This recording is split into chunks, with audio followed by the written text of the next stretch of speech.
All right, we'll get started here. So first off, trade for Tez. We're excited about that.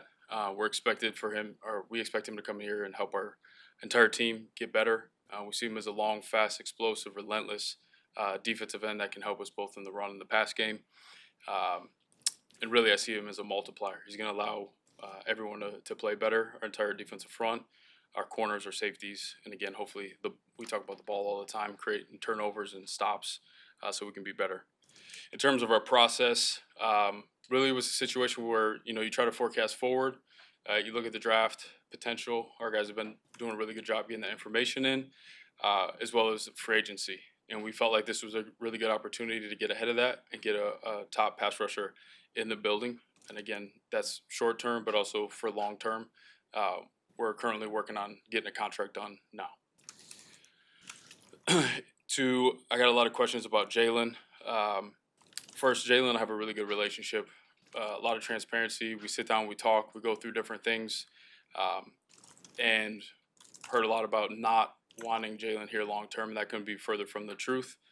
He knows that we want him here, and we've talked about that. Our process there, I'll just kind of pull back on that whole deal. Anytime we do an extension, I bring players in to sit down and have a conversation to really go over what an extension looks like. What does it feel like? Because the biggest thing is you can take things personal when you're negotiating through an agent. So there's the club side starts one side, the agent starts the other, and you try to find that sweet spot in the middle to get the deal done. And in that sense, you can take it personal. And the big thing I want our guys and the guys here to be able to come in my office and talk about if they feel disrespected in any way, and we can talk through it to go because it's a tough situation. So I want them to know that my phone's on, my door's open, we talk through that. So we've been able to do that with Jalen and go through that process. Really, with that one, we've exchanged a couple times, and it was one of those situations. A lot of times it happens when you exchange emails back and forth with deals. Tone can be misunderstood, emotions can be misunderstood. We all know that. I'm sure we've all texted, and it's like, no, I didn't mean it to be that way. So on Sunday, we met with his side, had really good meetings in LA. I thought we made progress. I texted my group. I'm like, we'll be able to get this deal done in a matter of days. We come back from the trip, and his team wants to explore a trade situation. So I'm fine with that, but I brought Jalen in. We sat down. We talked about it. I granted permission to do that. Here's the thing. I don't want to lose Jalen Johnson. If I were to lose Jalen Johnson, I would like to have a high percentage of hitting on another Jalen Johnson, which to me is a late first and it's a early second. So really simple there. That didn't happen. So we are still open to getting a contract done, and I'm going to follow Jalen's lead on how he wants to go about doing that. But we're still open, and again, Jalen and I have talked as recently as today. And that's what I got there. So those are two topics. I'll open up for questions. Right. How would you characterize the state of extension talks with Montez and where you're at with that? Yeah, so he just signed up, got the physical done. So it's we just kicked that off. It's hard to put a timeline on it, but I'm hoping it won't take too long. When it came down to Montez versus Chase Young, we know now that both were on the market. How'd you come to the decision to shell out a 2 for Montez versus Chase Young going for a 3? Yeah, I'll be honest. Really didn't think Tez was available for a while, so that door was kind of closed, and it was gonna be kind of quiet, and then it popped back up in the last couple hours. Ryan, we talked to Matt earlier today. You had your second assistant coach leave in 6 weeks. Yep. Does he have a culture problem? Does Bears have a culture problem? And if no, why not? Because these things don't happen, and now it's happening twice in 6 weeks. Yeah, well, I can be really clear with that one. We have expectations here, and this comes from me, Kevin, George, and Matt. If you don't meet those expectations of how you move around this building, how you treat people, how you talk to people, how you act, you don't belong here. So the alternative is you do nothing and you just kind of brush it on the rug and you're cool with that, which we're not, or you act accordingly to make sure that your culture is strong.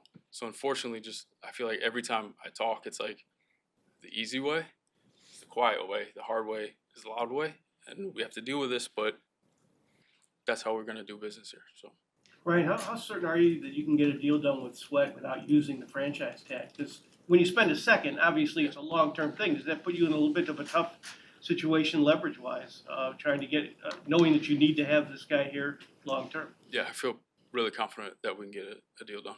Ryan, what is the benefit of being able to negotiate with him now, essentially paying a second round pick to do that as opposed to waiting till March and getting involved in that situation?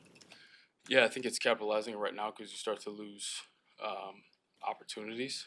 It's really hard to see, it's like we talked about, like if you look at the free agent stack now, it's going to look very different by the time you get to that point of the year. Because there's so many different opportunities that can pop up in terms of extensions, tags, different things like that. So we decided with that type of player, we want to capitalize on that now. And you got a sense that if you guys weren't the ones to trade for him yesterday, somebody else. Yes.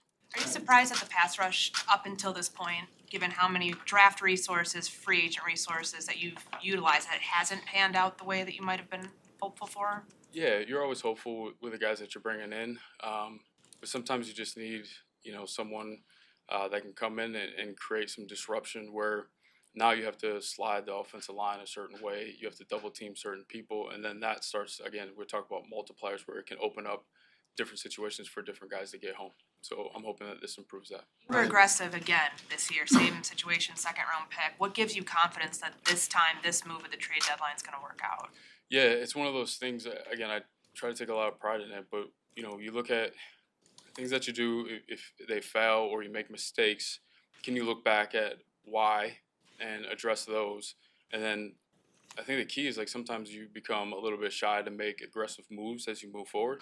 But that's just not how we're wired. So it took a lot of those things from that situation and kind of went through that process and said, okay, here's where we may have messed up this. And then for this one, not making the same mistake and learn from that. Ryan, it was obviously a significant move on your part to open the door for Jalen and his camp to go seek a trade yesterday. What was in that for you? Philosophically, what were you? Can you say that one more time? I'm sorry. Can I get water? Obviously, it was a significant measure by you to open the doors for Jalen and his camp to explore trade possibilities yesterday. From your vantage point, philosophically, what was advantageous to you to allowing them to do that? Because obviously you didn't have to grant that if you didn't want. I think, again, it's the respect that I have for Jalen too. It's like if that's in your heart that you want to go check that out, go check that out and see what comes back. If everything lines up perfectly, well, if you want to go somewhere else, then that can happen. If that brought the pick where I felt like we could get another Jalen Johnson, then we can do that too. So it's really just to have clarity on the situation, but it had to work out perfectly for both sides to Why do you get it think done. there's such a financial divide between what he is looking for and what you're willing to do?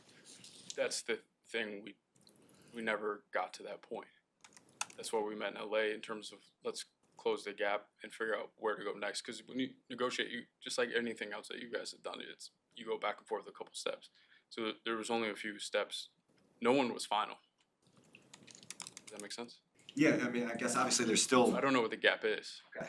Does that frustrate you not having clarity? I guess on. It was a surprise because we were working to close the gap. So there had not been an offer extended, is that No, there were offers, but there was no last and final from any side. Ryan, between the losses and the staff issues, why are you confident still that Matt is the right coach for this team? Yeah, and I get the question. What I see on every day where I see him address the team and I see his approach through adversity, it is stable, man. And I know in the outside world it doesn't look like that, and I know it looks like we're far away, but this dude comes in every day and just keeps chipping away. He has high integrity. The people that he brings in here, he's done the work to make sure that they're the people they're supposed to be. Again, we hold that standard. If it doesn't follow that and people aren't acting that way, they're not here. But the way that he holds everything down here is incredible for how loud it is, how tough it is. I mean, this team, you could watch them, they fight. I know this past weekend wasn't great, but you can't watch that team and be like, oh, they're going to fold. Most teams fold, and they're not folding. It's been hard. It's been really hard, especially from where we started last year, trying to build this and do it the right way. what I see from him on a daily basis and how he gets his team ready on a weekly basis, to me, I see a grown man that has leadership skills to get this thing out of the hole and into where it needs to be. Ryan, you said before the season that this team can be measured on winning. Why hasn't this team lived up to that standard? Yeah, we got to execute better. We got to execute better. We got to continue to put guys in the right positions. We got to continue to add good players to help us get over the hump. We got to add playmakers to, like, when you have some of these mistakes that we've had, when you watch just NFL football in general, you have guys that can just, I call them erasers, erase some of those mistakes, those turnovers, make plays. And we just got to get to a place that we can do that and also close the gap where we can play clean football. When we've played clean football this year, we've won games. When it gets sloppy, we haven't. So we just got to continue to clean it up and fix that execution.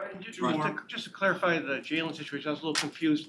His camp has a number, the Bears have a number. Why is there no That's not middle? how it works. How does it work? How has, You go back and forth, right? and you try to find the sweet spot. So you have to conclude that and say, hey, this is my final, this is your final, and then you know what the gap is. But we haven't gotten there yet. Is this move some kind of maybe endorsement of what your quarterback situation? You're taking the control out of your hands somewhat. You're adding to your defense. You're improving your roster in your eyes. Does this maybe say you're kind of comfortable with how your quarterback situation lies? I would say in general, our philosophy is just continue to add really good football players to this roster so that we can win football games. Thank you.